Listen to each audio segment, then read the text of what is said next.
ఒక దోపిడీకి సాధనంగా వాడుకున్నారు తప్ప అమరావతి క్యాపిటల్ అనే స్థాయిలో ప్రచారం అయితే జరిగింది తప్ప నిజంగా ఇక్కడ ఏం చెప్తున్నారు ఏ రకంగా చూడకుండా దాన్ని రెగ్యులేట్ చేయడం ఇవాళ ఈ కూటమి ప్రభుత్వము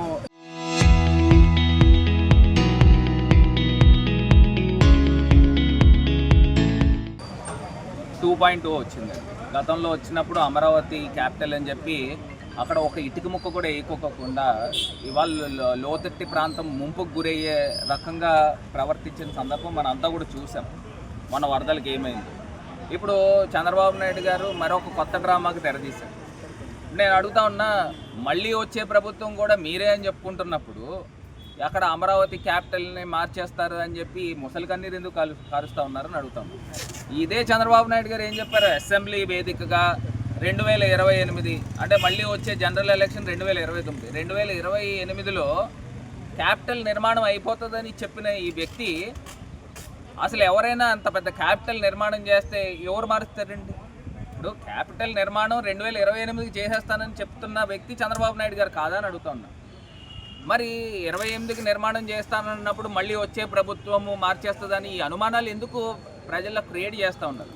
ఇది కేవలం ఏంటంటే చంద్రబాబు నాయుడు గారు రాజకీయాలకి అమరావతి అనే ఒక అంశాన్ని వాడుకుంటున్నారు తప్పితే ఇంకొకటి కాదు. రెండో అంశం నేను ఇవాళ అడుగుతా ఉన్నా, ఆల్రెడీ మీరు 33,000 ఎకరాలు ఎక్వైర్ చేశారు, ల్యాండ్ పూలింగ్ చేశారు. మళ్ళీ ఇంకో 16,000 ఎకరాలు ల్యాండ్ పూలింగ్ అన్నారు. మళ్ళీ మూడో విడత కూడా ఉంటుందంట, మళ్ళీ ఆ పూలింగ్ కూడా చేస్తారన్నాడు. నేను అడుగుతా ఉన్నా, ఫస్ట్ మీరు పూల్ చేసిన 33,000 ఎకరాలకి మీరు ఏం డెవలప్మెంట్ చేశారు?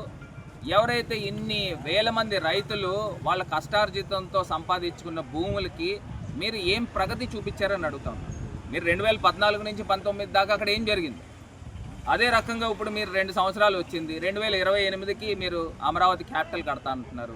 నేను అడుగుతా ఉన్నా, చంద్రబాబు నాయుడు గారికి ఒకటే మాట సలహా ఇస్తా ఉన్నా, మీరు మీకు సంబంధించిన హెరిటేజ్ కంపెనీలు హెడ్ ఆఫీసులన్నీ అమరావతిలో తీసుకొచ్చి పెట్టండి. అప్పుడు మీరు ఒక దారి చూపించిన వాళ్ళు అవుతారు, అంటే నేను ఒక సెటన్ ఎగ్జాంపుల్ చేసిన వాళ్ళు అవుతారు. అదేవిధంగా పవన్ కళ్యాణ్ గారు కూడా ఆయన ఫ్యామిలీతో పాటు వచ్చి అమరావతిలో నివాసం ఉండండి. లోకేష్ గారు మీ ఫ్యామిలీతో వచ్చి ఇక్కడ నివాసం ఉండండి. అప్పుడు మీరు ఆంధ్రప్రదేశ్ రాష్ట్రానికి ఒక రోల్ మోడల్ అవుతారు. మీరేమో పొద్దున్న ఇక్కడ ఉంటున్నారు, రాత్రి పడుకోవడానికేమో హైదరాబాద్ వెళ్ళిపోతూ ఉన్నారు. అసలు మీరు అమరావతి పైన మీకు చిత్తశుద్ధే లేదు. ఆంధ్రప్రదేశ్ రాష్ట్రము ప్రగతి పదంలో తీసుకురావాలనే ఒక ఆలోచన కూడా లేదు. కేవలం రాజకీయాలకు వాడుకుంటున్నారు తప్పితే ఇంకొకటి ఏది కాదు. మేము పూర్తి స్థాయిగా మేము స్వాగతిస్తున్నాం. మీరు 2028 కల్లా అమరావతి క్యాపిటల్ కట్టండి బాబు అని చెప్పి మేము స్వాగతిస్తున్నాం.